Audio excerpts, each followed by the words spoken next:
No sé si alguno ha visto las noticias hace un par de meses atrás, y las pueden ver en internet. El señor Sidney Holmes de Florida fue sacado de la cárcel luego de estar 35 años preso por un crimen que no cometió. Lo llevaron a la cárcel en 1988 acusándolo de un robo a mano armada y lo juzgaron y la condena era 400 años de cárcel. Él siempre intentó que le escucharan, se abrió el caso y decidieron que el hombre tenía razón, o sea, descubrieron que tenía razón. Así que hace un par de meses lo sacaron de la cárcel luego de 35 años de estar allí perdiendo toda una vida injustamente. Pueden ver las noticias, increíble, cuando uno escucha a este hombre lo que dice, sus experiencias, cómo la familia lo recibió, está todo en internet. Sidney Holmes. Él fue acusado injustamente, pero como ser humano, igual que nosotros, seguramente habrá cometido algún error en su vida. Algún mal pensamiento, algunas malas palabras, berrinches, etc. Como todos nosotros.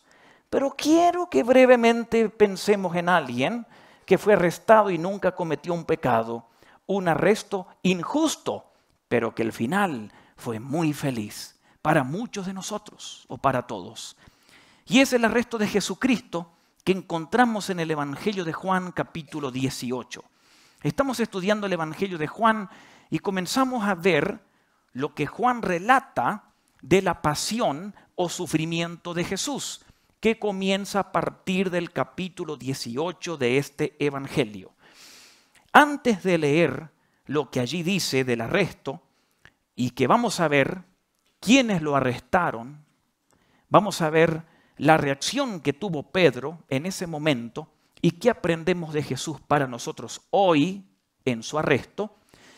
Quiero recordarles a los que han estado aquí por mucho tiempo siguiendo estos estudios, recordarán que desde el inicio dijimos que el Evangelio de Juan es diferente a los demás. Pensemos, hermanos, amigos, de que los evangelios fueron escritos entre el año 50, 60 más o menos, ¿sí? La iglesia ya había nacido, estaba creciendo en casas como vimos el domingo pasado. Cuando Juan escribe, alrededor del año 85 más o menos, 30, 40 años después que los demás evangelios. Por eso Juan no repite muchas cosas que están en los demás evangelios y el material de Juan casi es exclusivo de él. Es más, un 92% de lo que escribe él solo está en Juan, no está en los demás evangelios. Cuando Juan escribe, ya el Imperio Romano había desatado una persecución feroz contra los cristianos. Y Juan escribe contándonos algunas cosas y también con lo que tiene que ver con esta etapa del sufrimiento de Jesús. Juan es un poco diferente de lo que nos cuentan los demás evangelios. No que contradiga los demás evangelios, sino que nos da otros puntos de vista para agregar a lo que los otros evangelios dicen. Por ejemplo, aquí en Juan, cuando vemos a Pilato, Juan siempre muestra que Pilato intenta soltar a Jesús. Los otros evangelios no. Cuando vemos que Juan habla de la gente que mató a Jesús, que lo torturaron, siempre Juan dice, los judíos mataron a Jesús. Incluye al pueblo todo. Los demás evangelios son específicos. Los fariseos, los sacerdotes, estos, los otros, el otro grupo, pero Juan incluye a todos. Los judíos, dice Juan. Juan no presenta a Jesús en el Getsemaní sufriendo, derramando gotas de sangre en agonía, porque Juan presenta más bien a Jesús como un superhéroe que no está en angustia en estos momentos de dolor. Esas son pequeñas diferencias que encontramos en Juan respecto a los otros evangelios.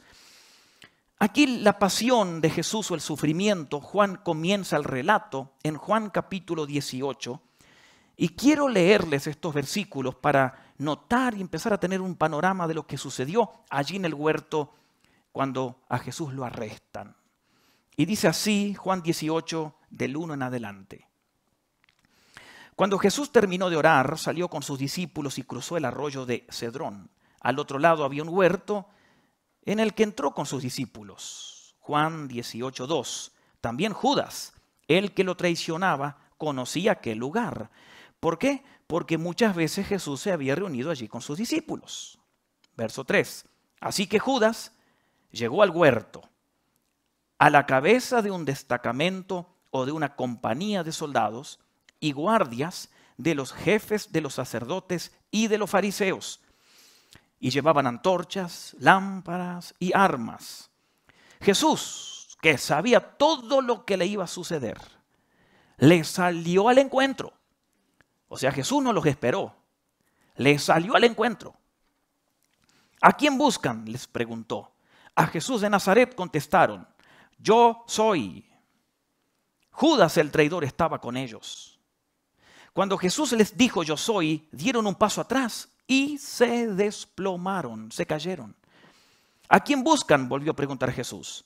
A Jesús de Nazaret, repitieron. Ya les dije que yo soy. Si es a mí a quien buscan, dejen que mis discípulos se vayan.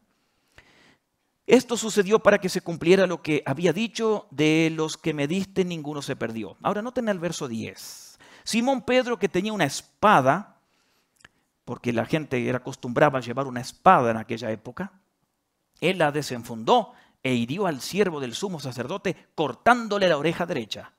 Y el siervo se llamaba Malco. Verso 11. Vuelve esa espada a su funda, le ordenó Jesús a Pedro. ¿Acaso no he de beber el trago amargo que el Padre me da a beber? Tremenda historia con un montón de detalles. Primero, ¿quiénes buscaron a Jesús?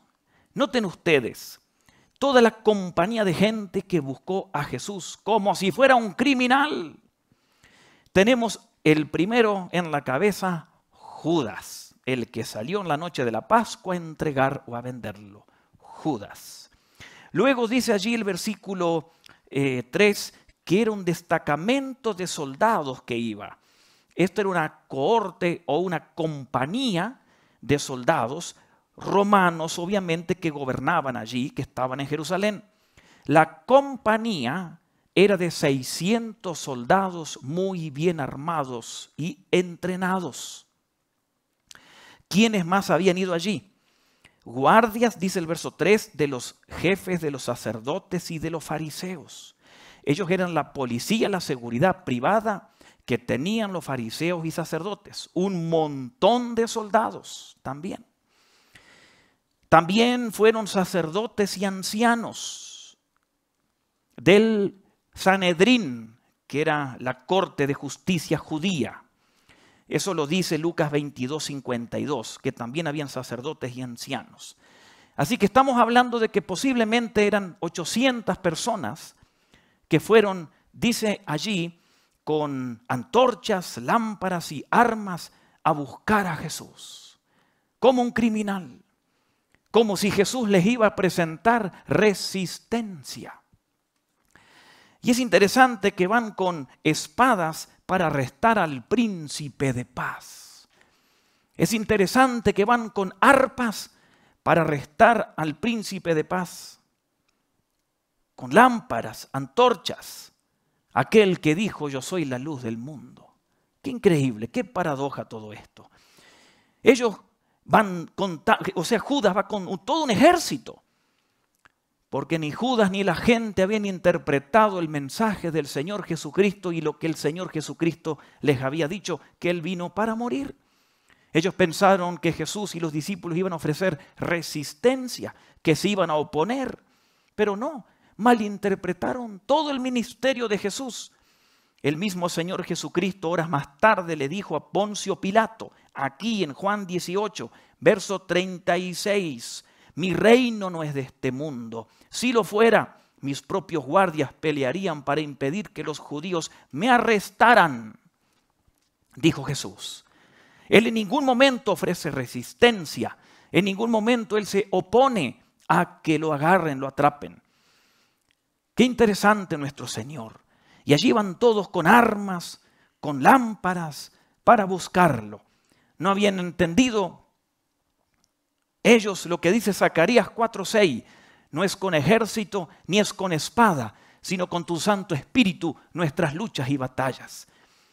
Esta gente que está allí claramente simboliza al diablo, a su reino, a los demonios, actuando de noche, actuando con armas, buscando al dador de la vida. Lo simbolizan claramente en esa noche. Y Jesús lo sabía. Pero claro, Jesús también sabía que él no tenía que ofrecer resistencia, porque esa no era su lucha contra la gente. Es interesante que dice Colosenses capítulo 2, versículo 15, que el Señor Jesucristo en la cruz desarmó y destruyó a Satanás y a los demonios, clavándolos en la cruz, y el Señor triunfando sobre ellos. Y qué interesante que esa es la guerra del Señor Jesús contra Satanás y las huestes de maldad. Igual nosotros, nuestra lucha al fin y al cabo no es contra la gente. Podemos tener muchos enemigos, pero detrás de la gente está Satanás y los demonios, las huestes celestiales, como dice Efesios 6. Contra ellos es nuestra lucha. Jesús aquí lo sabía claramente que él se enfrentaba a Satanás, no a la gente. Pero qué interesante. Noten qué interesante, esto lo vemos por ejemplo en el verso 10, que Simón Pedro, aunque fue tan valiente, como que quería enfrentarse a unas 800 o 900 personas, dice el verso 10 que sacó su espada y hirió al siervo del sumo sacerdote. Pedro tampoco entendió la naturaleza de la lucha que teníamos o que tenemos. Porque Pedro quiso arreglar las cosas con la espada. El Señor le dijo a Pilato que Dios pudo haber enviado un ejército de ángeles y destruirlos a todos. Pero no era el plan de Dios ese. Pedro no entendía todavía. Por eso Pedro sacó una espada y quiso evitar que Jesús sea arrestado. Y ese no era el plan de Dios. Como en una oportunidad cuando Jesús habló por primera vez, diciéndole a los discípulos que iba a ir a la cruz. Pedro dijo, no, que no te suceda. ¿Y qué dijo Jesús? Quítate de mí, Satanás. Porque Jesús sabía que esa frase y esa intención no era de Dios, era del diablo, impedir que él vaya a la cruz. Y aquí igual Pedro reacciona humanamente, en su carne, con sus fuerzas, como muchas veces nosotros queremos arreglar las cosas. Pero recuerden, para arreglar las cosas o extender el reino de Dios, no es con ejército, no es con espada, no es con nuestra inteligencia, no es con nuestras habilidades, no es con el marketing, no es con fundamentos humanos, es con el Espíritu Santo que Él hace que las cosas funcionen o que haya victoria. Pedro no entendía hasta ese momento. Los 3 evangelios anteriores a Juan relatan este incidente, pero no nos dicen que al que le cortaron la oreja se llamaba Malco. Juan sí lo dice. ¿Por qué creen ustedes? Muy simple. Cuando Juan escribe esto, en el año 85 o 90, posiblemente ya Malco murió. Porque Juan escribe 30, 40 años después de los demás. Ya no había peligro en publicar quién era el que se le había cortado la oreja. Porque Lucas, que fue médico, cuando escribe el Evangelio, Lucas agrega un dato de la medicina que no agrega Juan y los demás. Porque Lucas dice que Jesús tomó la oreja en el suelo y se la pegó a Malco. Ahora, qué interesante esa historia. Pedro queriendo ser el gran valiente, pero el Señor le dice en el verso 11, vuelve esa espada a su funda. No he de beber el trago amargo que el Padre me da. Pedro había actuado mal, con buenas intenciones, pero estaba equivocado en su método. Y eso también es válido para nosotros. Podemos tener buenas intenciones para hacer las cosas, o buenas intenciones si estamos en un ministerio para hacer algo, pero quizás estamos equivocados en el método. Pedro tenía buenas intenciones, pero muy equivocado. Y por eso Jesús le tiene que decir, guarda la espada, le coloca la oreja a Malco, y la historia continúa. Jesús es arrestado o quiere ser arrestado. Ahora, qué interesante, porque uno puede leer esto y decir, qué puntería que tenía Pedro. Le apuntó de noche a una oreja y le cortó la oreja. No, Pedro no le apuntó la oreja ni tenía buena puntería. Pedro le quiso partir la cabeza en dos. Aquel fue tan rápido que esquivó la espada y solo le pegó en la oreja. Porque eso no era un momento tranquilo, allí era un momento tenso. Era un momento difícil. El que estaba tranquilo, ¿quién era?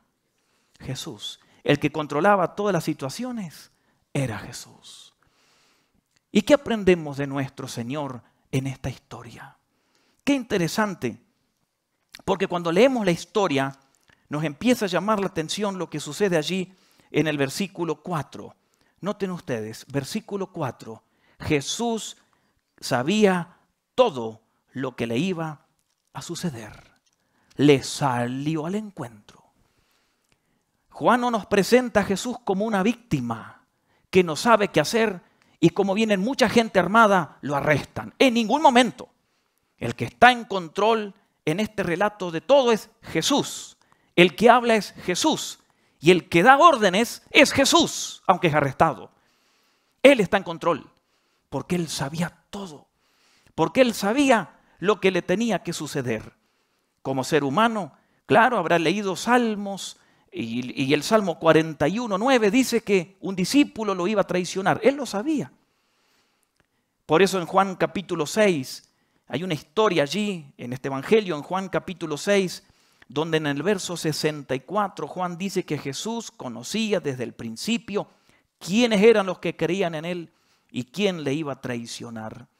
Dice Juan 6, verso 70, que Jesús dijo que uno de ustedes es un diablo, refiriéndose a Judas. Jesús sabía siempre que Judas lo iba a traicionar. Él sabía quiénes iban a llegar esa noche ahí. Él sabía quiénes lo iban a arrestar. Él sabía los juicios que vendrían, injustos. Él sabía los golpes que iba a recibir, los latigazos que iba a recibir, por quién lo iba a recibir.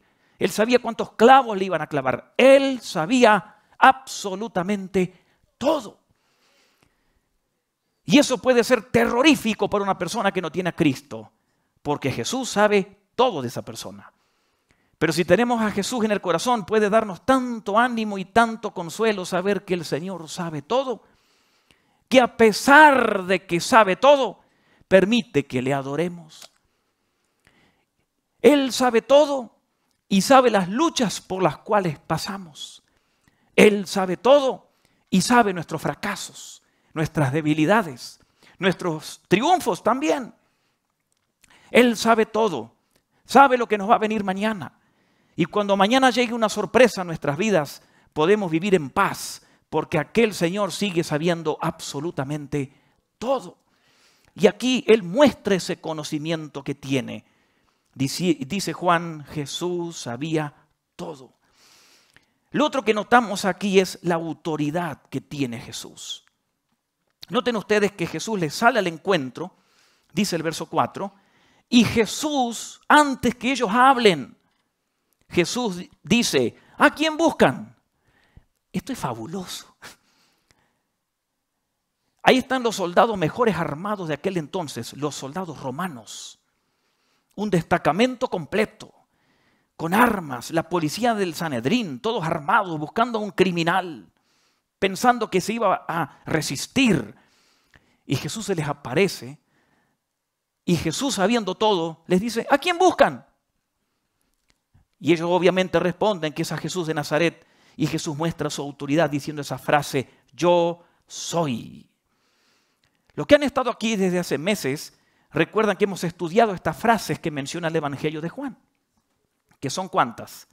7 con imágenes tremendas de lo que Él es. Yo soy el pan de vida, yo soy la luz del mundo, ¿recuerdan? Yo soy el camino, la verdad de vida, yo soy la resurrección y la vida, yo soy la vid.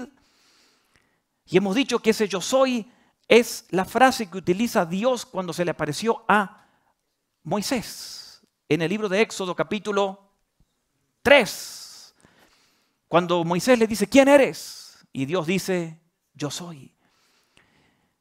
Y aquí es la misma frase que utiliza el Señor Jesús, hablando de su poder, de su autoexistencia, de que no tiene límites.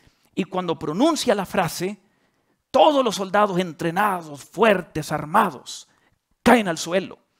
Y noten que Juan repite en el versículo 5, nuevamente dice, Judas estaba con ellos. Lo repite porque ya lo había dicho en el verso 2. Lo repite para que sepamos que el que se cayó también, ¿quién era? Judas. Mostrando que nuestro Señor, aunque será arrestado, sigue teniendo control y tiene la autoridad sobre todos.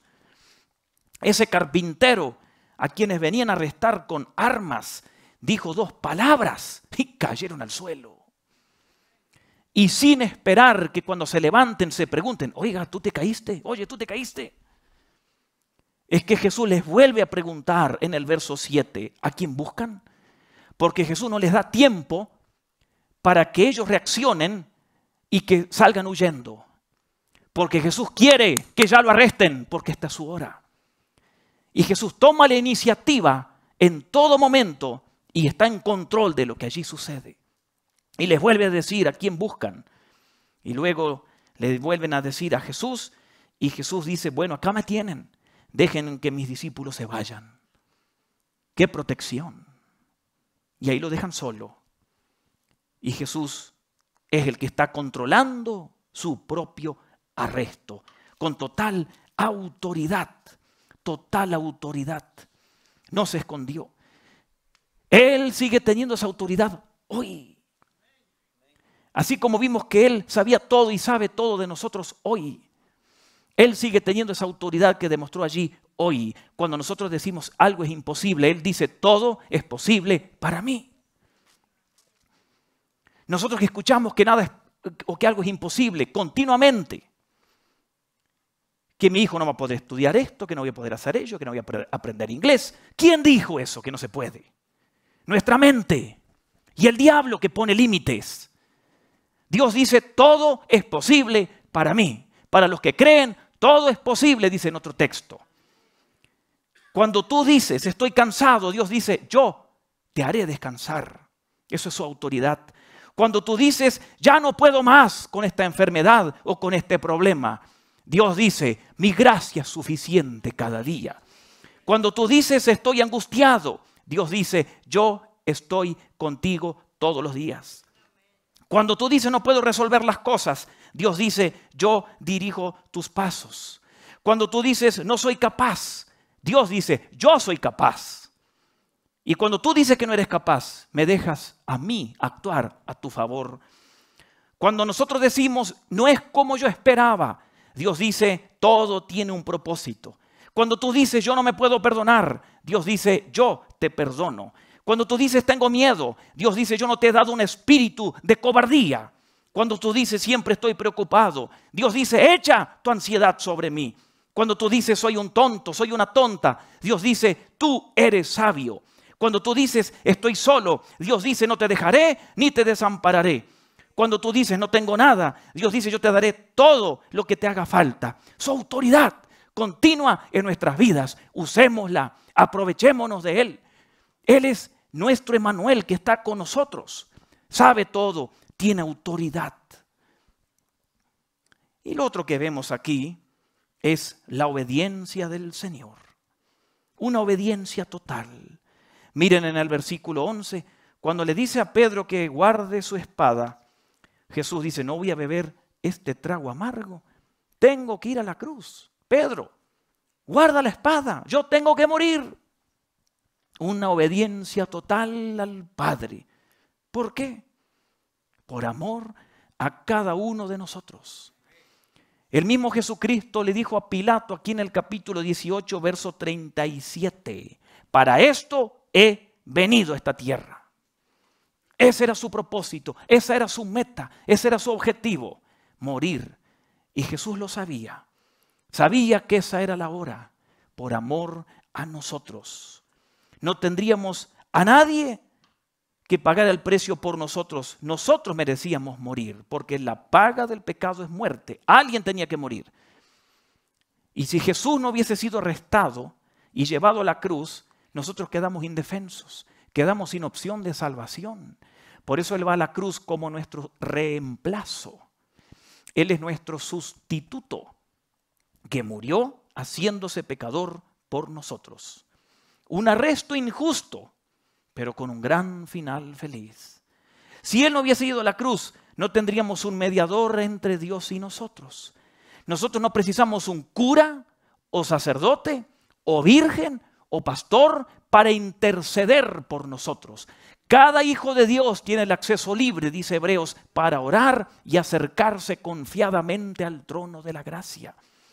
Usted puede pedir ayuda para que alguien siga orando por usted, pero usted tiene acceso directo a Dios. No precisa que alguien le abra la puerta porque ya Jesús se la abrió con su muerte en la cruz. Pablo dice en el libro de 1 Timoteo 2:5, porque hay un solo Dios y un solo mediador entre Dios y los hombres, Jesucristo, hombre. Si Él no hubiese sido arrestado y no iría a la cruz, no tendríamos acceso a la vida eterna. Gracias a Dios por su obediencia tenemos acceso, tenemos entrada a la vida eterna. Qué Jesús que tenemos. Él sabía todo. Qué autoridad que tenía allí en ese momento. Qué obediente que fue Él. Nuestro Señor, Él es nuestro escudo, nuestra fuerza, nuestra roca de salvación, nuestro gran yo soy. Él sigue sentado allí en el trono gobernando el mundo. Está gobernando lo que sucede en Israel. Sabe todo, porque todo está escrito en la Biblia, que todas las naciones se juntarán en contra de Israel. Y cuando eso suceda, antes de la batalla final, Él vendrá y pisará el monte de los olivos. Dice Zacarías y dice Apocalipsis. Todo lo que está pasando en el mundo, que la ONU y los gobiernos se rascan la cabeza y no le encuentran la punta al rollo del hilo, no saben qué hacer. Jesús está allí mirando a todos y se mata de risa. Él sabía todo y escribió todo. Y dice, ¿por qué no me buscan? Pero todo está según el plan de Dios. Qué Dios que tenemos que sigue estando en el trono. Ese mismo Dios es nuestro proveedor en la hora de necesidad. Es la luz y sabiduría cuando hay confusión en nuestra vida. Él es el consuelo cuando nosotros sufrimos. Él es el poder. Sus ojos siempre nos miran, sus ojos siempre nos cuidan. Él escucha nuestras lamentaciones. Él sigue siendo el Dios de nuestra esperanza, el gran pastor de las ovejas. Nuestro Señor es un gran Señor y está aquí con nosotros esta mañana. ¡Aleluya a nuestro Señor! ¡Aleluya! No queremos ser como esos soldados que se burlaron de Él. Queremos amarle cada vez más. Con nuestras fallas, con nuestras imperfecciones, con nuestros berrinches y nuestra carnalidad. Pero aprender a amarle cada vez más. ¿Qué Señor que tenemos? Sabe todo, tiene toda autoridad y fue obediente a la muerte por amor a nosotros. Amén. Póngase en pie, vamos a orar. Señor, te alabamos, te bendecimos. Gracias porque tú eres un gran Dios, el Dios que sigue en control. Parece que no estás en control. Allí en el arresto de Jesús parecía que Jesús era la víctima. Y hoy con todo lo que hay en el mundo parece que tú, Dios, eres la víctima. Pero tú sigues en control. Tú escribiste todo lo que viene y tú sabes todo. Todo está yendo al fin que tú planeaste desde la eternidad. Y gracias, Señor, porque en este mundo de confusión podemos confiar en ti. Un Dios que sabe todo. Un Dios que tiene poder y autoridad para hacer lo imposible. Y por eso te pedimos que nos ayudes a creer en ti. Señor, muchas veces nosotros, los seres humanos, somos los que ponemos límites a tu actuar. Porque a veces pensamos muy humanamente en términos de marketing, en términos de economía, en términos de nuestras habilidades, en términos de nuestros recursos. Siempre hacemos eso.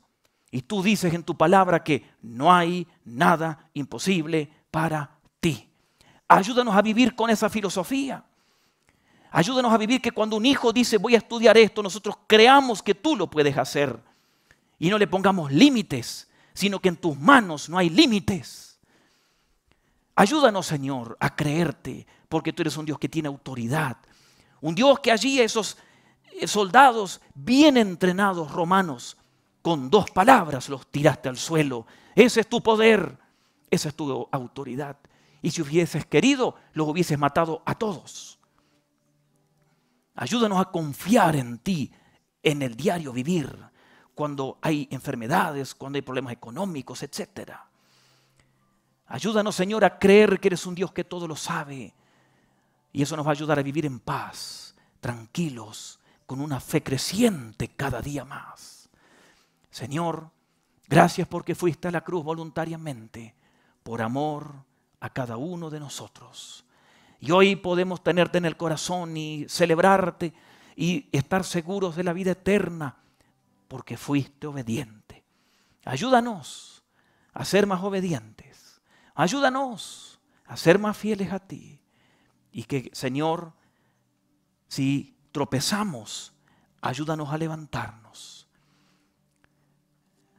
Así, estando meditando en esta hora, quiero preguntar si alguien quiere aceptar a Jesús en el corazón o alguien quiere reconciliarse con el Señor. ¿Quiere hacerlo ahora? Levante su mano. ¿Hay alguien?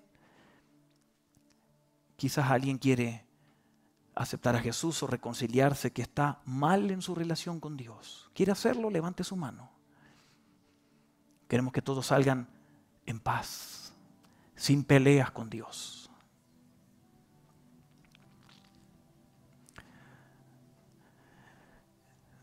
Señor, pedimos tu bendición para todos, niños, jóvenes, adultos, los que están aquí, los que nos miran o nos escuchan en diferentes plataformas. Bendíceles. Y que este párrafo que hemos leído siga impactándonos en la semana. Recordando que tú todo lo sabes. Nada te toma por sorpresa. Estás al tanto de nuestros problemas, de nuestras necesidades. Todo lo sabes. Ayúdenos a aumentar nuestra fe porque tú eres un Dios de autoridad. Sigues en control. Nada es imposible. Y ayúdenos a ser más obedientes así como tú lo fuiste. Te alabamos, te bendecimos. Pedimos tu bendición nuevamente para todos, en Cristo Jesús. Amén.